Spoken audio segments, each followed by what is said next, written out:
Welcome back. Till now we have completed 75% of this chapter. Now this is 7th video of this chapter, and then our chapter 4th, economic development.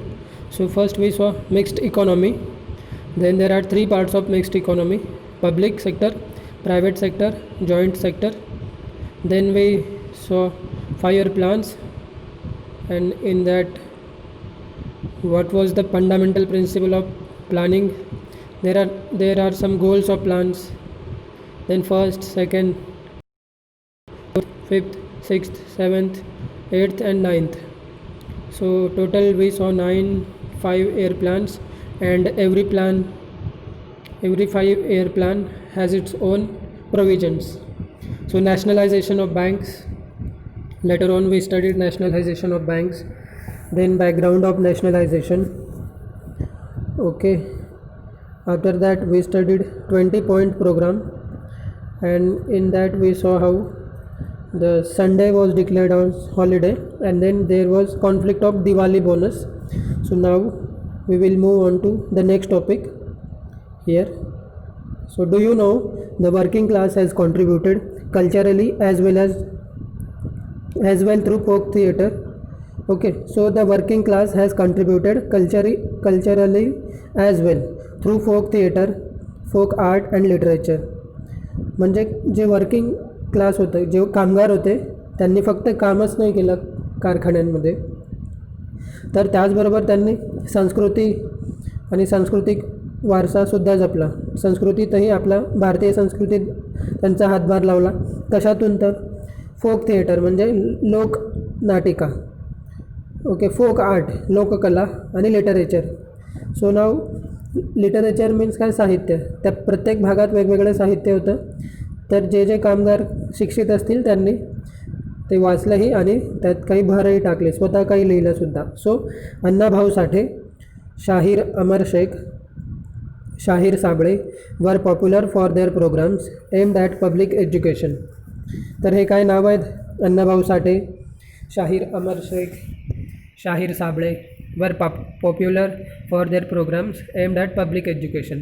ठीक आहे, म्हणजे ह्या सगळ्यांनी जे वरती नावं आहेत, 4 नावं, त्यांनी सगळ्यांनी हातभार लावला की पूर्ण जास्तीत जास्त लोकांना शिक्षण मिळावं. So poets like Narayan Surve, Namdev Dhasal etcetera portrayed the real life of the workers through their poems. तर नारायण सुर्वे, नामदेव ढसाळ हे कवी होते, ज्यांनी आपल्या कवितेतून कामगारांची जी रोजची दैनंदिन अवस्था होती, त्यांची काय स्थिती होती समाजात, ते त्यांनी आपल्या कवितेतून मांडलं, लोकांसमोर आणलं. The chief minister of Maharashtra barrister AR Antulay set up a committee to solve this issue. ठीक आहे, तर आता इशू काय होता? हा इशू होता की बोनस, कामगारांना अपेक्षित होतं की आपल्याला 20% बोनस मिळेल, परंतु त्यांना 8 ते 17 ह्यामध्ये वेगवेगळ्या प्रकारे बोनस दिला गेला होता. ठीक आहे, तर मग दत्ता सामंत त्यांचे लीडर होते, आणि नंतर त्यांनी 18 जानेवारी 1982 संपही पुकारला होता. या दिवशी 18 जानेवारी 1982ला. सो द चीफ मिनिस्टर, जे आपले मुख्यमंत्री होते AR अंतुले, बॅरिस्टर जे होते, ठीक आहे, त्यांनी एक कमिटीची स्थापना केली, कारण की हा इशू म्हणजे ही समस्या होती, सोडवायची होती. So later Babasaheb Bhosale became the chief minister of Maharashtra state. Okay, यांच्यानंतर यांच्या काळात हे झालं नाही, तर ते जेव्हा मुख्यमंत्री होते त्या कालावधीत हे होऊ नाही शकलं. नंतर बाबासाहेब भोसले मुख्यमंत्री झाले. He insisted that as per law he could talk only with the Rashtriya Mill Mazdoor Sangh. Doctor Datta Samant demanded that the law be revoked. तर बाबासाहेब भोसले म्हणाले की मी फक्त जी राष्ट्रीय स्तरावरची जी मिल मजदूर संघ आहे, जो संघ आहे त्यांच्याशीच मी बोलेन. ठीक आहे, तर मग नंतर दत्ता सामंत म्हटलं की हा जो नियम आहे, बोनसचा जो लॉ आहे, तोच एकदा त्याला संपवला पाहिजे. To revoke means to remove. ठीक आहे, ही एक लीगल वर्ड आहे हा. टू रिवोक अ लॉ म्हणजे तो कायदा एक नष्ट करणे किंवा तो लागू न करणे. आता in the beginning the striking workers received help from their native villages. सुरुवातीला मग जे कारखान्यांच्या ठिकाणी जे कामगार होते त्यांना त्यांच्या गावातल्या लोकांनाही प्रतिसाद दिला. गावातून लोक आले, त्यांच्यासोबत उभे राहिले. It was also not very difficult for them to help each other. आणि अशा प्रकारे एकमेकांना मदत करणं त्यांच्यासाठी काय विशेष नव्हतं किंवा कठीण नव्हतं. So they setup departmental committees and distributed food grains assistance in the form of funds etcetera. तर मग त्यांनी आपापल्या जे डिपार्टमेंट होते, जे त्यांचे विभाग होते, त्याच्यात अशा समित्या स्थापन केल्या. आणि काही काम नसल्यामुळे त्यांना रोजगार नव्हता, आणि रोजगार नसल्यामुळे मग ते जेवतील कुठे किंवा खातील कुठे, तर म्हणूनच मग हे फूड ग्रेन्स म्हणजे अन्नधान्य वाटण्यात आलं. आणि त्यांना काही फंडही म्हणजे काही पैसेही दिले असतील. So the left parties had supported the strike. मग आता जे सत्तेत नव्हते त्यांनी ह्या संपाला प्रतिसाद दिला किंवा हातभार लावला त्यांना.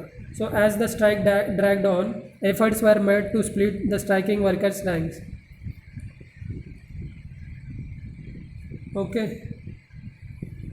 नंतर मग जसं जसं हा संप पुढे जात राहिला, नंतर मग जे कामगार होते, समजा कोणी कामगारांचा लीडर आहे, त्या लीडरच्यावरती आणखी कोणी साहेब आहेत, तर त्यांच्या म्हणजे मग त्यांना एकमेकांपासून दूर करण्यात येऊ लागलं. ठीक आहे, की त्यांचा जो संप आहे थोडा कमजोर होईल. ठीक आहे, असंच होत असतं. आपण बघतो की जे सत्तेत असतात ते सपोर्ट नाही करू शकत किंवा ते करत नाहीत, म्हणजे विरोधी पक्षात असतात ते सपोर्ट करतात. So same thing happening here. Even as the strike completed 6 months, the central government completely ignored it. तर केंद्र सरकारने पूर्णपणे दुर्लक्ष केलं आणि 6 महिने होऊन गेले होते संप पुकारून. 6 महिन्यांपासून संप सुरूच होता. The workers started a jail bharo agitation. मग जे कामगार होते त्यांनी जेल भरो आंदोलन सुरू केलं. In September 1982 on 1.5 lakh workers took a march on the legislative assembly of Maharashtra state. ठीक आहे, मग आपलं जे विधान भवन आहे, ठीक आहे, तिथे मग 1.5 लाख सप्टेंबर 1982ला 1.5 लाख कामगारांनी त्यांचा मोर्चा नेला लेजिस्लेटिव्ह असेंब्ली म्हणजे विधानसभा. It didn't help at all. परंतु याच्याने काहीच नाही झालं. The strike completed a year. 1 वर्ष पूर्ण झालं संपाला. This was the first strike to have gone for a year. Okay. तर जनरली संप 1 दिवस 2 दिवस 1 आठवडे किंवा 2 आठवडेपर्यंत चालत असतो, बट आता 1 वर्ष झालं होतं. सो हे पहिल्यांदा असं होत होतं की कुठलाही संप 1 वर्षभर चालतो. So in this period about 1.5 lakh workers became unemployed. तर 1.5 लाख कामगारांचा रोजगार गेला. As polyester had come in to greater demand than cotton cloth, the sale of mill cloth had already got affected. ठीक आहे, 1982 बघा. तर आता नवीनच पॉलिस्टरचे जे धागे आहेत किंवा पॉलिस्टरचे कापड आहेत ते बाजारात आले होते आणि लोकांना नवीन काही वापरून बघायचं असतं, तर ते आपलं कॉटन सुती कपडे सोडून पॉलिस्टरचे कपडे वापरायला लागले. त्यामुळे जे आपल्या मिलमध्ये प्रोड्यूस होते ते सुती कपडे, त्यांची मागणी आधीच कमी झाली होती. The mills moved from Mumbai to Surat in Gujarat. ठीक आहे, तर मग आता ज्या आपले कारखाने होते ते मुंबईहून सुरतला जायला लागले गुजरातमध्ये. The central government nationalised 13 textile mills. Okay. तर मग केंद्र सरकारने 13 ज्या सुती कापडाच्या ज्या गिरण्या होत्या, कापड गिरण्या, त्यांना राष्ट्रीयकृत केलं, त्यांचं राष्ट्रीयकरण केलं. Appointment of arbitrators did not help to resolve the issue. ठीक आहे, मग काही मध्यस्थीसुद्धा नेमणूक करण्यात आले, बट त्याचाही काही उपयोग नाही झाला. So now new economic policy. The year 1991 is very important in the history of modern India. So now homework question 1. So in which year and which month the jail bharo agitation was conducted by mill workers? In which month and in which year? New economic policy. The year 1991 is very important in the history of modern India. तर 1991चं वर्ष भारताच्या इतिहासात, आधुनिक भारताच्या इतिहासात महत्त्वाचं काय ते बघूया आता आपण. After the 10th general election, PV Narasimha Rao became the prime minister of India. मग आता नुकतंच एक इलेक्शन झालं होतं, निवडणूक झाली होती, जनरल इलेक्शन म्हणजे लोकसभेचे. ठीक आहे, तर त्याच्यातून आपले नवीन पंतप्रधान निवडून आले, PV Narasimha Rao. With doctor Manmohan Singh as finance minister. आणि यांच्यासोबत आपले जे अर्थमंत्री होते ते होते doctor Manmohan Singh. He adopted the new economic policy of linking India's economy with the global economy. ठीक आहे. सो आपली जी भारतीय अर्थव्यवस्था होती आधी ती बंद होती एक प्रकारे, म्हणजे आपण त्यांना येऊ नाही द्यायचो आपल्या देशात. ठीक आहे. म्हणजे नवीन कंपनी त्यांना स्थापन करायची असेल किंवा आपलाही जास्त त्यांच्याशी व्यापार नव्हता. बट आता त्यांनी ठरवलं की आपली जी भारताची अर्थव्यवस्था आहे त्याला जागतिक अर्थव्यवस्थेशी जोडायचं. ठीक आहे. तर कसं, for this fundamental changes were brought about in the Indian economy. तर त्यात मग काही मूलभूत बदल करण्यात आले भारतीय अर्थव्यवस्थेत. Indian economy was brought in tune with the global mainstream. ठीक आहे. मग आता जागतिक अर्थव्यवस्थेत जे सुरू होतं, जागतिक अर्थव्यवस्थेच्या मुख्य प्रवाहात जे सुरू होतं, ज्या ॲक्टिव्हिटीजला महत्त्व होतं ते सगळं आपल्या भारतीय अर्थव्यवस्थेत करायला सुरुवात झाली. During this period Indian economy was in crisis situation. आणि एकदम भारतीय अर्थव्यवस्था संकटात होती याच काळात. Before the P V. Narasimha Rao government took charge, Chandrashekhar was the prime minister. During his tenure the rate of inflation was 17%. ठीक आहे. म्हणजे जे भाववाढीचा दर होता तो 17% होता. अगदी वेगाने वस्तूंचे भाव वाढत होते, जे आपल्याला दैनंदिन गरजेच्या वस्तू आहेत त्यांचे भाव. मग हे जे पी.व्ही. नरसिंहराव होते यांच्या आधी आपले भारताचे पंतप्रधान होते चंद्रशेखर. ठीक आहे. त्यांचं नाव आहे चंद्रशेखर. चंद्रशेखरांच्या काळात मग 17% इन्फ्लेशन होतं. Economic growth rate had down by 1.1%. आणि जो आपली आर्थिक व्यवस्था आहे त्या आर्थिक व्यवस्थेचा जो वृद्धीचा दर असतो तो 1.1% खाली गेला. ठीक आहे. आर्थिक व्यवस्थेचा वृद्धीचा दर म्हणजे की आपला जो GDP आहे, GDP ग्रॉस डोमेस्टिक प्रोडक्ट, तोही वाढतो. म्हणजे आपला इन जनरल एक रिलेशन असतं, असा संबंध असतो की किती लोकांना नवीन लोकांना रोजगार मिळतो आहे आणि त्यांचं जे दरडोई उत्पन्न आहे म्हणजे पर कॅपिटा इन्कम किती आहे त्याच्यानुसार हे ठरवलं जातं की GDP किती, आणि मग GDPवरून आपल्या अर्थव्यवस्थेचा वृद्धीचा दर किती आहे. ओके. तर मग नाव question 2 for homework is who was the Prime Minister of India before P.V. Narasimha Rao took charge and what was the inflation rate during his tenure? India had foreign exchange reserves only enough to last for imports for a week. ठीक आहे. बघा, जर मग आपल्याला काही आयात करायची असेल समजा अमेरिकेतून, तर आपल्याला त्यांना डॉलर्स द्यावे लागतात. तर आपला जो फॉरेन एक्सचेंज होतं डॉलर्समध्ये ते फक्त जास्तीत जास्त एक आठवडा टिकेल एवढेच होते. ठीक आहे. तर इतकी वाईट परिस्थिती होती आपल्या अर्थव्यवस्थेची. तर मग आता काहीतरी सुधारणा करणं आवश्यक होतं.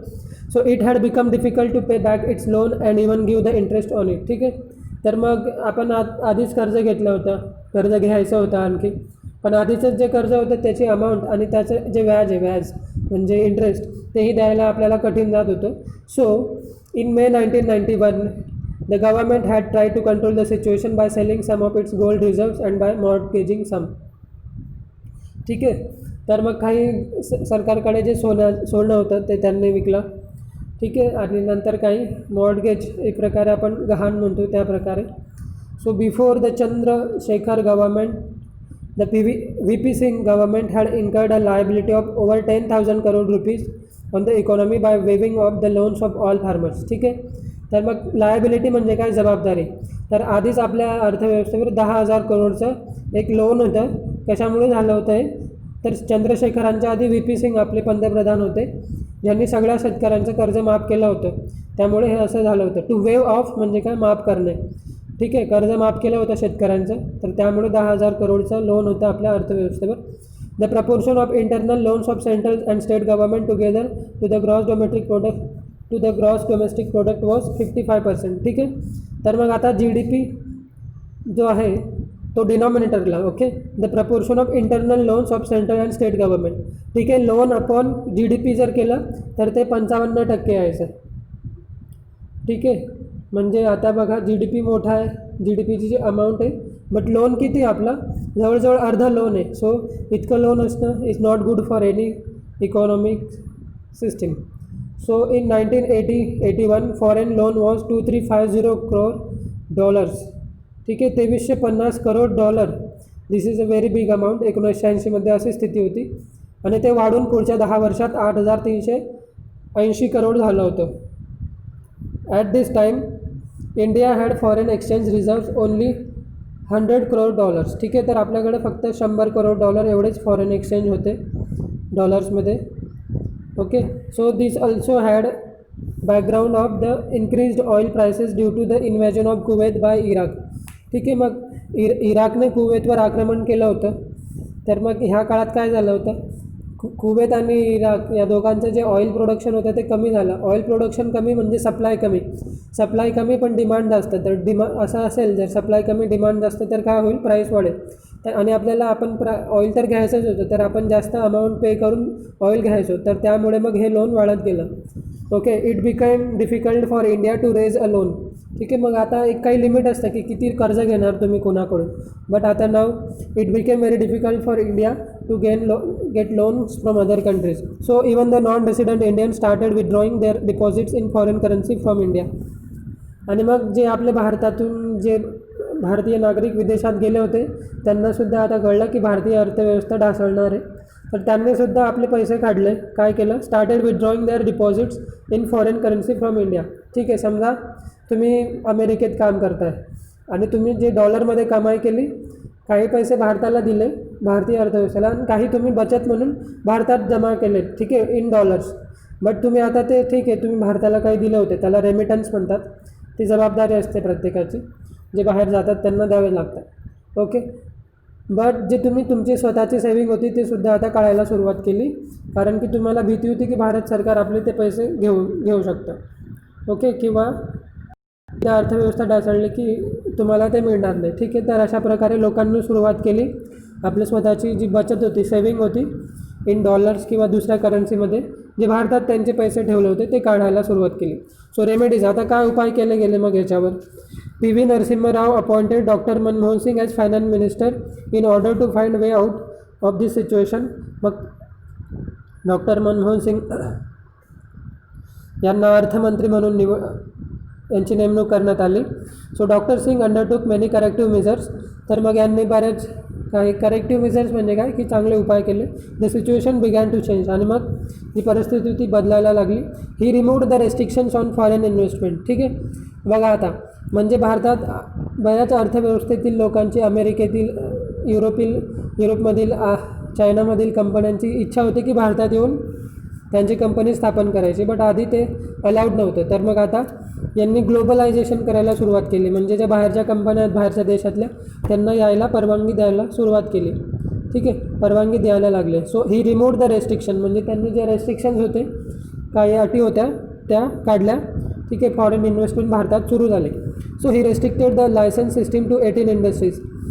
18 प्रकारच्या इंडस्ट्रीजवर लायसन्स पाहिजे हे त्यांनी काढून टाकलं. So in view of the increasing losses in the public sector industries he open up the public sector for investment by private industries. ठीक आहे, आधी पब्लिक सेक्टर फक्त गव्हर्नमेंटच्या अंडर होतं, बट आता त्याचं पब्लिक सेक्टर अंडरटेकिंग झालं, म्हणजे PSU. ठीक आहे, आता याच्यात 51% सरकारचं आणि 49% प्रायव्हेट. ठीक आहे, असं झालं. So in order to bring the share of market under control he establish the securities and exchange board of India. ठीक आहे, तर सेबीची स्थापना केली 1992मध्ये. का केली, in order to bring the share market under control. Okay, so now the question is, in which year SEBI was established and what is the full form of SEBI and what is the function of SEBI. National Stock Exchange was computerized. He gave priority to remove the spectre of recession. ठीक आहे, तर मग जे आपलं national stock exchange आहे, राष्ट्रीय share market आहे, ते कॉम्प्युटराईज करण्यात आलं, म्हणजे तिचं संगणकीकृत करण्यात आलं की त्यांचा स्पीड वाढेल कामाचा. So he gave priority to remove the spectre of recession. म्हणजे जी मंदी आली होती ती आधी हटवायची, तिला आधी कळायचं भारतातून, याला त्यांनी महत्त्व दिलं. प्रायोरिटी म्हणजे एक प्रकारे सिक्वेन्स, त्यांचे जे प्रोग्राम्स होते त्याच्यात पहिला त्याला स्थान दिलं. So foreign investment in India grew during the first tenure of doctor Manmohan Singh as finance minister. आणि जसं हे रिस्ट्रिक्शन काढले गेले तर बाहेरच्या कंपनी भारतात यायला लागल्या. सो इंडिया कुड recover the gold mortgage with the bank of England. ठीक आहे, मग जे बँक ऑफ इंग्लंडला आपण आपलं जे सोनं तिथे ठेवलं होतं त्यांच्याकडे गहाण, तर ते आपण रिकवर केलं. ओके, कारण की ती लोकांची प्रॉपर्टी होती. The government got the support of the capitalist class as well as the middle class. आणि त्याचबरोबर कॅपिटलिस्ट म्हणजे काय, ज्यांचे ऑलरेडी स्वतःचे कंपनी वगैरे कारखाने, तर त्यांच्याकडून आणि मध्यम वर्गाकडून सुद्धा सरकारला प्रतिसाद मिळाला, मदत मिळाली. As the government opened up the telecom sector, mobile phone services started all over the country. ठीक आहे, तर जसं त्यांनी टेलिकॉम सेक्टर सुरू केलं तर लोकांनी मग टेलिफोन्स घ्यायला सुरुवात केले, नंतर मोबाईल आले.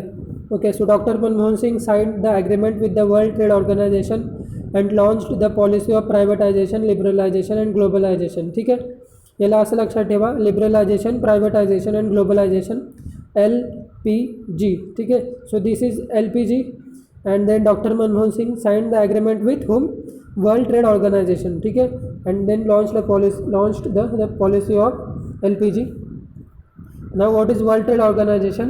In 1995, India became a member of the World Trade Organization, WTO.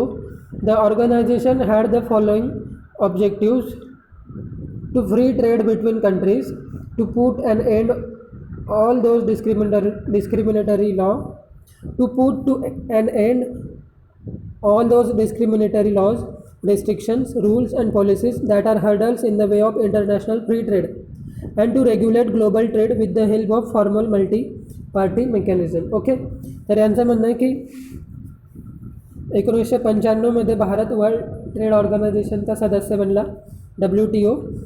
The organization had the following objective. मग त्यांचे काही उद्दिष्ट होते. ठीक आहे, काय उद्दिष्ट होते भारताला घेऊन वर्ल्ड ट्रेड ऑर्गनायझेशनचे काही उद्दिष्ट होते. तर पहिलं होतं की जे वेगवेगळे देश आहेत भारत आणि विविध देशांमध्ये फ्री ट्रेड करायचं. ठीक आहे, म्हणजे जास्त जे इम्पोर्ट ड्युटीज आणि एक्सपोर्ट ड्युटीज आहे, म्हणजे आयात आणि निर्यात कर खूपच कमी लावायचे किंवा शक्य असेल तर नाही लावायचे. Okay, so to put and end to all those discriminatory law. The discrimination म्हणजे काय, चांगलं वाईट किंवा भेदभाव एक प्रकारे असं. ठीक आहे, बट त्याचा अर्थ होतो एक विवेक बुद्धी की चांगलं काय वाईट काय. बट आता आपल्याला आवश्यकता होती की जे आले त्यांना येऊ द्यायचं. सो जे असे काही नियम होते किंवा अटी होत्या, काही कायदे होते आणि काही योजना होत्या, तर अशा सगळ्या जे हर्डल म्हणजे काही एक अडचण बनत होत्या आंतरराष्ट्रीय व्यापारात, तर त्या सगळ्यांना काढण्यात आलं आणि त्यांना काढायचं होतं. And the regulate global trade. आणि मग वर्ल्ड ट्रेड ऑर्गनायझेशनला एक जागतिक भारताशी संबंधित जो जागतिक व्यापार आहे त्याला रेग्युलेट करणे, म्हणजे त्यावर नियंत्रण ठेवणे, हे काम करायचं होतं. हे सगळे त्यांची उद्दिष्ट होते. आणि त्याचबरोबर हे जे रेग्युलेशन होतं तर हे स्वतः ॲक्टरने करायचं होतं, मल्टी पार्टी मेकॅनिझम. तर इतर देशांची त्यात मदत घ्यायची होती. So now this is also important, general agreement on tariffs and trade, GATT. So now next question for homework is in which year India became the member of WTO. Okay, and write any two objectives of WTO. So GATT existed at the international level before the World Trade Organization came into being. ठीक है, so general agreement on trade and tariffs and trade हे WTOच्या आधी अस्तित्वात होतं. It regulated commerce. ठीक आहे, आता commerce आणि ट्रेडमध्ये काय डिफरन्स आहे, तर ट्रेड म्हणजे काय, वस्तूंची देवाणघेवाण, आणि कॉमर्समध्ये काय येतं, तर वस्तूंची देवाणघेवाण होत असताना त्यावर किती कर लावणे. ठीक आहे, तर जसं की GST झाला, आता आधी होतं की सेवा कर, नंतर आयात निर्यात कर, हे सगळं. ठीक आहे ना, customs and excise duty. So all this comes into commerce. So in India there were opposed extreme views about the world trade organisation. ठीक आहे, तर भारतात हे जे वर्ल्ड ट्रेड ऑर्गनायझेशन आहे, आंतरराष्ट्रीय व्यापार संघ, जागतिक व्यापार संघटना, तर मग याच्याबद्दल भारतात काही एक्स्ट्रीम व्ह्यूज म्हणजे अतिशय टोकाच्या प्रतिक्रिया होत्या आणि जनरली त्यांना विरोध दर्शवत होत्या. So yet India decided to take its membership. ठीक आहे, तरीही भारत त्याचा सदस्य बनलाच 1995मध्ये. The provisions of the world trade Organization are regarding grants, import export, foreign investment, agriculture, technology and services. तर इथे जे नावं दिलं आहे की शेती, तंत्रज्ञान, सेवा, नंतर फॉरेन इन्व्हेस्टमेंट म्हणजे बाहेरच्या देशांची गुंतवणूक, आयात निर्यात. ठीक आहे, आणि ग्रँट्स म्हणजे काही सूट. तर ह्या बाबतीत सगळं होतं वर्ल्ड ट्रेड ऑर्गनायझेशनचं काम होतं. The sector of electricity, water transportation, education and health rapidly commercialized since India became a member of world trade organization. आणि मग जसंच आपण 1995मध्ये वर्ल्ड ट्रेड ऑर्गनायझेशनचे सदस्य बनलो. तर मग बघा, electricity, water, transportation, education and health rapid. ठीक आहे. तर मग हे जे सगळे क्षेत्रात लिहिलं इथे ते कमर्शियलाइज म्हणजे या क्षेत्रांमध्ये एक व्यापार वाढायला लागला. So as per the various reports of the world trade organization, India has made a considerable improvement in different areas like reduction in the below poverty line population. ठीक आहे. तर मग वर्ल्ड ट्रेड ऑर्गनायझेशनच्या रिपोर्टनुसार भारताने एक विशेष प्रगती केली किंवा सुधारणा केली आणि वेगवेगळ्या क्षेत्रांमध्ये जे वरती नावं दिले आहेत त्या सगळ्या क्षेत्रांमध्ये.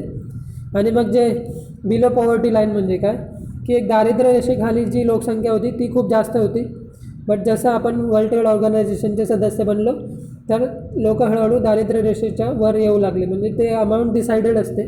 ठीक आहे. त्याच्यापेक्षा जास्त त्यांचं उत्पन्न होऊ लागलं. सो त्याचबरोबर काय झालं, जे छोटे मुलं असतात अर्भक मृत्यूदर त्यातही डिक्लाईन म्हणजे ते जे छोटे मुलं मरायचे. इन्फंट म्हणजे काय, इन्फंट मॉर्टॅलिटी रेट म्हणजे काय की पहिल्या दिवसापासून 1 वर्ष पूर्ण होईपर्यंत जर कोणाचा जन्म झाला, ठीक आहे, जिवंत जन्म झाला आणि ते 1 वर्षाच्या आत ते वारले. ठीक आहे. So that is called as infant mortality. तर यातही घट झाली.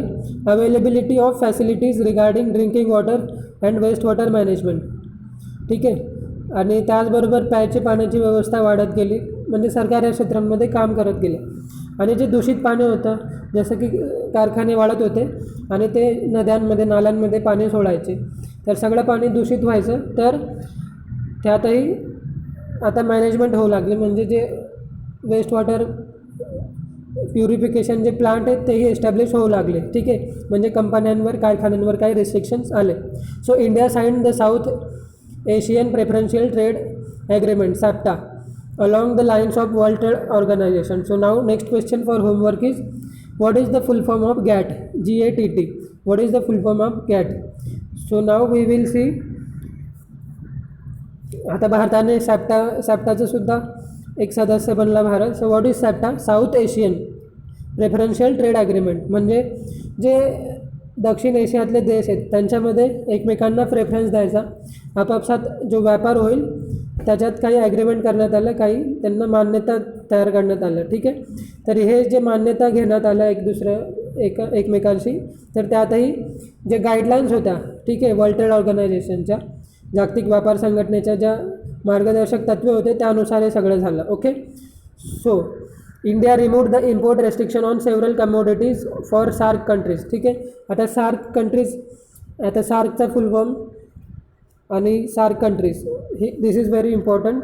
सो आता India removed import restriction on several commodities for SAARC countries. म्हणजे सार्क ही एक संघटना आहे. ठीक आहे, साऊथ एशियन. तर याचाही फुल फॉर्म आहे, but that is homework for you. I will tell now what is the thing आहे. तर जे देश आहेत ना त्यातून काही आपण इम्पोर्ट करायचो म्हणजे आयात करायचो, बट त्याच्यावर बऱ्याच साऱ्या अटी लावल्या होत्या. ठीक आहे. म्हणजे खूप टॅक्स लावला जायचा जेणेकरून तिथून कमी वस्तू येतील. तर तेही आता कमी करण्यात आलं आणि बऱ्याच काढण्यात आल्या. So now next question for homework is, what is the full form of SAARC and write the names of members of SAARC countries. Okay. So write the names of all the SAARC countries. And then next question for homework is, what is the full form of SAPTA. So India also gave discounts on import duties. त्याचबरोबर जे आयात कर होते त्याच्यावर discount देण्यात आले. India opened up the insurance sector to private and foreign investment. त्याचबरोबर जे खाजगी कंपन्या होत्या किंवा विदेशातून ज्या कंपन्या स्थापन होत होत्या त्यांना इन्शुरन्स देण्यात आला. Okay. So in this way we have learned about the journey of India's economy. We have come a long way from mixed economy to globalization. ठीक आहे. तर अशा प्रकारे आपण शिकलो की कशी भारतीय अर्थव्यवस्थेचा प्रवास काय होता. म्हणजे सुरुवातीला आपण एक मिश्र अर्थव्यवस्था होतो आणि नंतर जागतिकीकरण करण्यात आलं, अर्थव्यवस्थेचं उदारीकरण झालं, प्रायव्हेटायझेशन झालं. Okay. So LPG. In the next chapter we are going to study India's progress in other fields. तर आता हे झालं अर्थव्यवस्थेबद्दल. तर पुढच्या लेक्चरमध्ये आपण बघूया की इतर क्षेत्रांमध्ये काय झालं.